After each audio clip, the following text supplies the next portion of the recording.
अगर भूलकर भी इजराइल और अमेरिका ने ईरान के सुप्रीम लीडर अली खामनेई को जान से मार दिया तो यकीन मानिए दुनिया परमाणु जंग में तबाह हो जाएगी, क्योंकि अब ईरान के साथ रूस और चीन चट्टान की तरह खड़े हो गए हैं। रूस और चीन के इसी एक्शन से इजराइल और अमेरिका बुरी तरह से बौखला गए हैं। खबर यह है कि ईरान 15 दिन में परमाणु बम बनाकर हमला कर सकता है। अगर ऐसा हुआ तो पूरे मिडिल ईस्ट में परमाणु जंग शुरू हो जाएगी।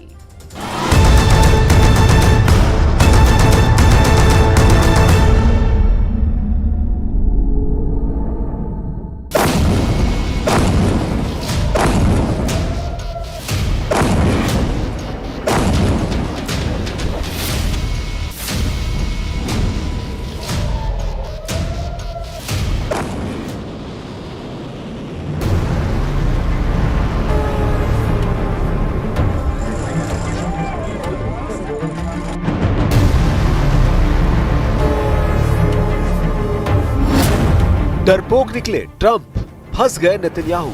अब 14 दिन में फैसला। 13 जून से अब तक ईरान इजराइल पर 400 से ज्यादा मिसाइलों से इजराइल के कम से कम 8 शहरों पर हमला कर चुका है। तेल अवीव, हाइफा, यरूशलेम में ईरानी मिसाइलों से भयंकर तबाही हुई है। लेकिन अब सवाल उठता है कि जब इजराइल को अमेरिका की सबसे सख्त जरूरत है तो फिर राष्ट्रपति ट्रंप क्यों कह रहे हैं कि ईरान पर अगले 14 दिन यानी 2 हफ्ते तक अमेरिका हमला नहीं करेगा।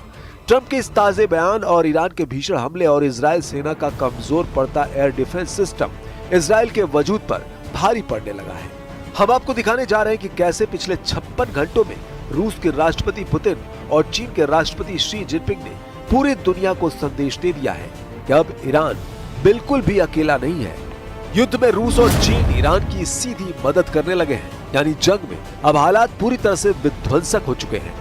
अब ऐसे हालात में अगर ईरान के सुप्रीम लीडर खामेनेई को इजराइल और अमेरिका मारते हैं तो रूस और चीन भूखे शेरों की तरह इजराइल और अमेरिका के सैन्य अड्डों पर हमले कर सकते हैं। और अगर ऐसा होता है तो फिर दुनिया परमाणु विनाश जरूर देखेगी। लेकिन इस बीच इजराइल अमेरिका के धोखे से बौखला गया है। उसे जरा भी अंदाजा नहीं था कि जो अमेरिका अगले 24 घंटे में ईरान पर हमला करने जा रहा था, वो अमेरिका अचानक ईरान पर हमला करने के लिए 14 दिन का वक्त क्यों मांग रहा है। ईरान का असली युद्ध शुरू, रूस चीन में पलटी बाजी। पहले आप ये जान लीजिए इस वक्त इजराइल और ईरान एक दूसरे पर किस तरह से हमले कर रहे हैं। इजराइल ने पिछले 24 घंटे में ईरान के अराक परमाणु केंद्र पर 60 जेट से हमले किए हैं। दावा किया गया है कि ईरान के अराक में मौजूद परमाणु फैसिलिटी को भारी नुकसान हुआ है। दावा किया जा रहा है कि ईरान के अराक परमाणु केंद्र में ही ईरान के परमाणु बम बनाए जा रहे थे। लेकिन रूस के राष्ट्रपति पुतिन ने मीडिया के सामने ऐलान किया है कि इजराइल ने ईरान के जितने भी परमाणु केंद्रों पर हमला किया है उसके सभी भूमिगत परमाणु फैसिलिटी पूरी तरह से सुरक्षित है। यानी ईरान के नतांज अराक पर हुए इजरायली हमले रूस के मुताबिक नाकाम साबित हुए हैं। इधर ईरान ने इजराइल के परमाणु केंद्र नेगेव पर हमला करने का दावा किया है। ऐसा माना जाता है कि इजराइल की राजधानी तेल अवीव से कुछ दूरी पर यह अड्डा है जहां इजराइल के परमाणु बम रखने के दावे किए जा रहे हैं। अब आप ये जान लीजिए कि 8 दिन की इजराइल ईरान जंग में कैसे ईरान ने इजराइल पर भीषण हमले शुरू कर दिए हैं और क्यों कहा जा रहा है कि रूस और चीन ईरान का अब जमकर साथ देने लगे हैं। युद्ध में ईरान का सीधा साथ दे रहे हैं रूस और चीन।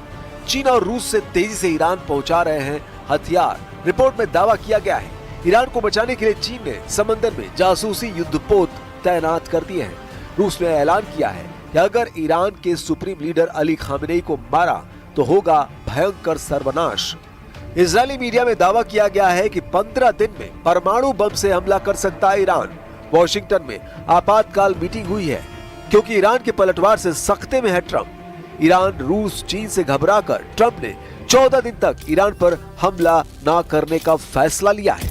तेल अवीव, हाइफा में भारी तबाही हुई है। ईरानी मिसाइलों ने इजराइल में मौजूद माइक्रोसॉफ्ट ऑफिस को मिसाइल हमले से उड़ा दिया है।